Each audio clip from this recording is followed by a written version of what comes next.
The Marilyn Praisner Recreation Center in Burtonsville turned into a prom boutique for the Praisner's Project Prom Dress Giveaway event hosted by the Montgomery County Recreation Department. Any high school student with a school ID was able to shop the racks and select an item for free. There were a lot of really nice dresses.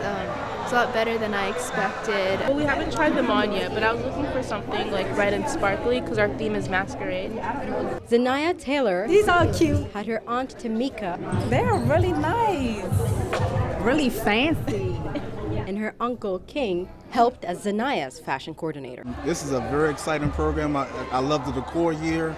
I would like to see it keep going every year. Welcome, folks. Sharon Pitt, recreation coordinator at the Praisner Community Recreation Center and organizer of the Praisner's Project Prom Dress, created the program to eliminate the financial obstacle of attending prom. This side is 0 to 8, and this side is 10 and above. So every high school student can partake in one of the most memorable days of high school. This is my senior year. I'm going to prom, so this is very important to me. I have been in tears a little bit already. It's really hard to contain it. These young people have missed out on so much. We had the pandemic and then they weren't able to have their proms. Now that proms have started back up and everything, we're just so happy to be able to do this and to help because financially this can really be pricey. It's a help for a lot of families that might not be able to afford a dress, and that way they're able to have the ideal dress that they want for an event so special in their lives. There are dresses out here that cost more than wedding dresses, so that can kind of break a family. They want their kids to have the best. The kids have worked hard and deserve prom, but they want to look a certain way, and so we're here for that. For nearly 2 months, community members donated over 1,200 lightly used prom dresses, suits, What about this one? and accessories to support the cause. Oh, that's really pretty. And it's dainty. For 2 months, they donated, and we were getting literally 200 dresses a day. Donations not only came from Montgomery County, but also from its surrounding jurisdictions. We have a special collection. A woman donated 92 dresses because her sister, who lived in Virginia, passed away of cervical cancer last year. And so in homage, her sister used to love to dress up and go to operas all over the world. She wanted to donate the 92 dresses so that they could get a new spirit and a new life by a young person wearing it to prom. You go down the hall where our try-on section is and they're trying them on. Yeah, I like it. The parents are crying. They've never seen their daughter wearing a dress like this, and it's just a moment. Man, marvelous! She looks better than Beyonce right now. Hi, this is Councilmember Kristen Mink. I'm here with May Lisa from the Montgomery County Recreation Department, and we are at the Burtonsville Rec Center right now. District 5 Councilmember Kristen Mink also stopped by the event to show her support. And I am so blown away by how amazing and awesome it is. Oh my gosh. There's really, really nice quality stuff here. Oh my gosh, this is all free. You're done after this. You don't want to. Although the prom dresses were a big hit, Praisner's Project Prom Dress had something for everyone. So this year we said we're going to ask for tuxedos and suits, and boy did people show up. Tuxedos were coming out. We have lots of options for the young men. Cufflinks, bow ties. We're going to dress you from head to toe, and it's absolutely free. The program quickly grew from its inception 2 years ago, and Sharon anticipates it growing even bigger. It has really exceeded all of my expectations, and people weren't just donating dresses. They donated racks, they donated decor items, balloons, anything we needed, mirrors. Congratulations. Last year blew our minds. Last year we had hundreds of students coming. This year we literally doubled in donations, probably 5 times the amount that we got last year. I tried on 2 dresses, and I really like this dress. Next year I'm going to need some more volunteers, but it's a good problem to have. As I like to say, it's a first world problem. Reporting from Burtonsville, I'm Rashai Sahalu.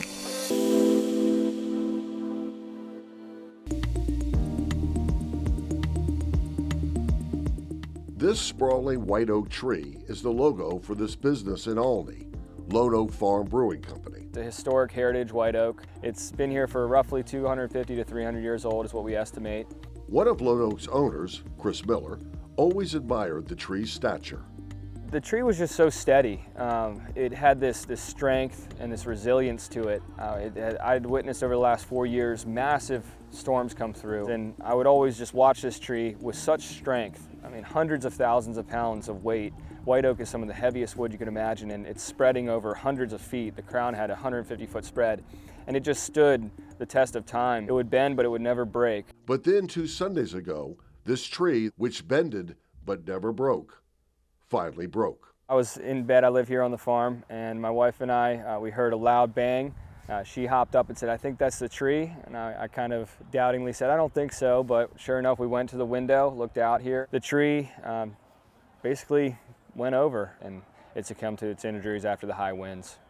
So the tree here, this is our logo, and this is an actual silhouette of the oak tree. So this branch here, this huge branch, that was about 80 feet long, just straight horizontal, defying gravity for several hundred years, is the branch that you see now. Oak is incredibly heavy, so this branch alone is probably 30, 40, 50,000 pounds outstretched that distance. I mean, a human can't even hold their arm for more than 5 or 6 minutes out. This thing had been holding this weight for hundreds of years. So it's just a testament to its strength.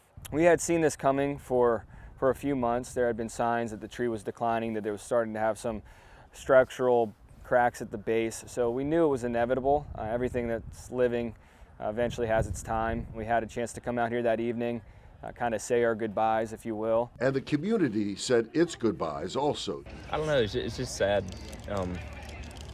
Sad that such an old tree with so much history is down. So many people have shared photographs, stories, poems, paintings. There's been a massive outpouring of support and just memory of the tree and what it meant to so many people. I actually got married under the tree last fall, so we're blessed to have it last as long as it did so that we could do that ceremony. I've been here at different times of the year, you know, and of course you always have great seasonal offerings as well. Councilmember Dawn Lukey stopped by to pay her respects to a noble symbol in her community. Sure. So what are your plans for the tree? Sure, yeah, so we have a ton of plans for the tree. Both the wood itself and the living parts of the tree. So for the wood, our hope is to make benches, tables, chairs, things that people can actually see and interact with here on the property. We're also going to take some of the logs and send them off to Missouri to a place called Food or Crafters, and they're going to make a large wooden vessel that beer ages in. So we're actually going to have the flavor of the tree in our beer. This is the mash paddle. Our mash paddle is made out of the branch of the oak tree, and every single one of our beers is stirred with this paddle. There's folklore in the beer making world that if you have a good mash paddle, it'll pass down kind of a magical beer making force. And so all the lone oak beers have a little bit of the lone oak tree in them. Also, one thing you can see, which is kind of sad, is the tree's buds. Because this tree is so large, there's so much moisture in these limbs that it's still working its way towards the buds, but the buds still think there's life to this tree, so they're giving it their best shot. They're putting out little leaves. So this is what we cut and we'll graft onto rootstock, and then they'll hopefully take and start growing into clones of the lone oak.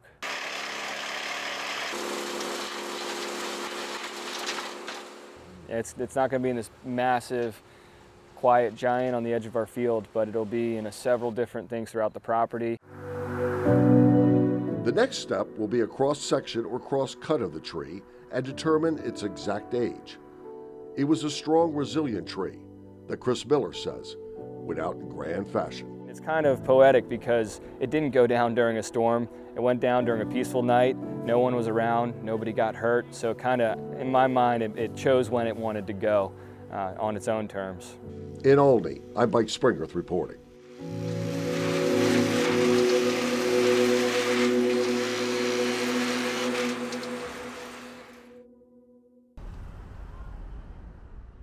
The largest affordable multi-family rooftop solar project in Montgomery County is underway. This is a really important project for Montgomery County. In order for us to meet our climate goals, we have to install more solar in more places, and this project is a cornerstone of that. And you're building this clubhouse? County Council President Evan Glass, along with many other council members and Governor Wes Moore, recently attended an event hosted by the Montgomery County Green Bank to celebrate the launch of the eco-friendly project at Seneca Village Apartments in Gaithersburg. Here in Montgomery County, we know that 52% of our greenhouse gas emissions comes from our building sector. And so this type of project is going to help us bend the curve so that we have fewer emissions from buildings. I am so excited that the governor chose Montgomery County during Earth Week to come and launch a solar project. That we will be reaching 100% clean energy in Maryland by 2035, and projects like this will help us to get there. It's going to help us champion and meet those ambitious climate action goals that we have tried to meet because we know we're in a climate emergency. This is an important example of the potential and the possibility for those who aren't as willing to accept that you can get to yes and that you can make these positive things happen. The fact that this is here, it's visible, we can celebrate it. A 2.18 megawatt rooftop solar panel array will be installed on all of the buildings at this apartment complex, bringing affordable renewable energy.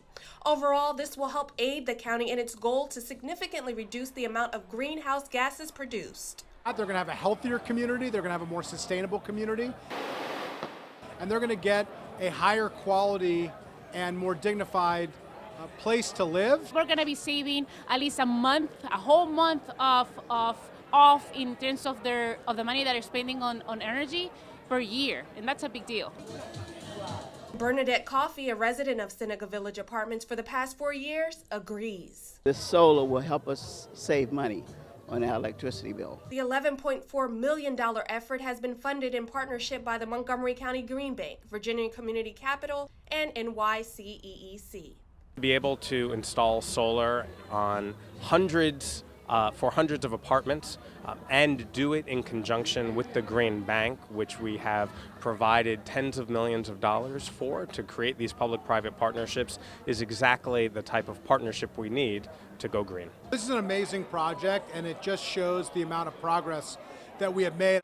We will be introducing this legislation tomorrow. I was really proud to implement what is largely considered to be probably the first green energy tax credit program that actually focuses on energy reduction, which has helped to make this possible, and then also to work in the last council for the largest investment in climate in county history. Respond to climate change, which is real and which requires a response that is just as real. It can't just be rhetoric. It has dedicated $20 million a year, every year moving forward, to support the Green Bank in these efforts. Solidifying clean energy, protecting the environment, and meeting the county's climate goals one solar panel at a time. And to have the governor here to celebrate this important milestone, and we're hoping is a harbinger of things to come. In order for this to be Maryland's decade, it needs to be done collectively, and that this is our time where Maryland will lead because we know other folks are going to follow. And really an example of how we can bring the private and public sector together to actually reach and exceed our climate goals, to create the type of communities that we want that are livable, accessible, and sustainable. Jordan Lindsay, reporting in Gaithersburg.